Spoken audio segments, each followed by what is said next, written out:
Dans le cadre de la formation pour adultes et pour illustrer les nouvelles modalités pédagogiques, on peut représenter les efforts qu'il faut mettre en œuvre pour viser les bonnes conditions d'apprentissage en fonction de l'équilibre entre deux apports.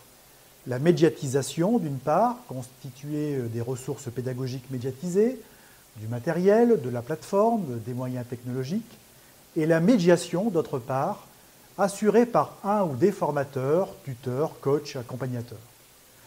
Bien entendu, variable capitale, l'apprenant représente des caractéristiques particulières, comme son degré d'autonomie, sa motivation, ses préférences d'apprentissage, etc. Si on considère un triangle vide, dont chaque sommet symbolise l'une de ces trois variables, et que l'on imagine disposer des ballons que l'on pourra gonfler ou dégonfler pour occuper plus ou moins d'espace dans la figure, on peut alors visualiser les efforts à produire pour atteindre l'équilibre requis pour l'apprentissage. Ainsi, selon les caractéristiques de l'apprenant, le ballon supérieur épouse plus ou moins une grande partie du triangle. Plus cet espace est faible, on peut alors imaginer que l'apprenant soit peu motivé, par exemple, ou peu autonome, ou ayant un fort besoin d'accompagnement, de guidance et d'outillage. Alors plus les ballons inférieurs devront compenser l'espace libre. Dans le cadre d'une médiation unique, comme par exemple dans un cours présentiel, l'espace est occupé par le seul ballon lié à la médiation. Si, au contraire, dans le cadre d'une auto-formation en ligne, toutes les ressources sont médiatisées et qu'elles sont autosuffisantes, c'est le ballon lié à la médiatisation qui occupera tout l'espace. On l'imagine, entre ces deux extrêmes, il y a une multitude de variantes, comme majoritairement de la médiation et un peu de médiatisation. C'est par exemple le présentiel enrichi ou allégé, ou l'inverse, comme par exemple pour décrire la modalité présentiel réduit, selon la classification Computis.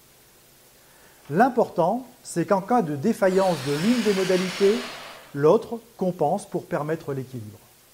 Dans ce cas, la médiation n'est pas suffisamment complétée par la médiatisation.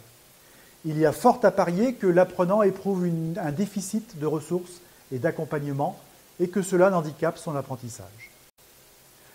Ce savant équilibre décrit une stratégie pédagogique traduisant la modalité et le dispositif mis en œuvre.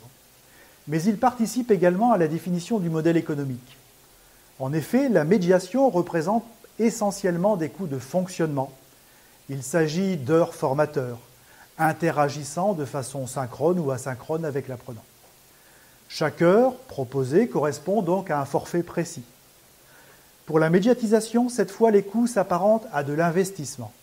Ils font penser, produire, médiatiser en amont.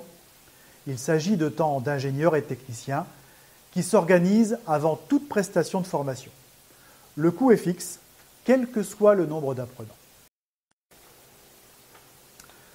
Voyons un petit exemple. Un dispositif de formation en blended prévoit par exemple des ressources médiatisées permettant l'assimilation de principes fondamentaux. Cet apprentissage a une durée estimée de 10 heures. Sa production nécessite la mobilisation d'experts pour y transformer, médiatiser, designer et représente un investissement de 27 000 €. Une journée de regroupement de 6 heures est programmée pour des groupes de 15 personnes et un accompagnement téléphonique de 1 heure par apprenant est proposé afin de suivre individuellement les progrès ou les obstacles de chacun. Le coût par apprenant est donc de 27 000 € plus 100 € multipliés par le nombre d'apprenants, plus 600 € multiplié par le nombre d'apprenants divisé par 15, c'est-à-dire des groupes de 15 personnes. Le tout divisé par le nombre d'apprenants. Ce calcul volontairement simplifié ne prend pas en compte les actes administratifs.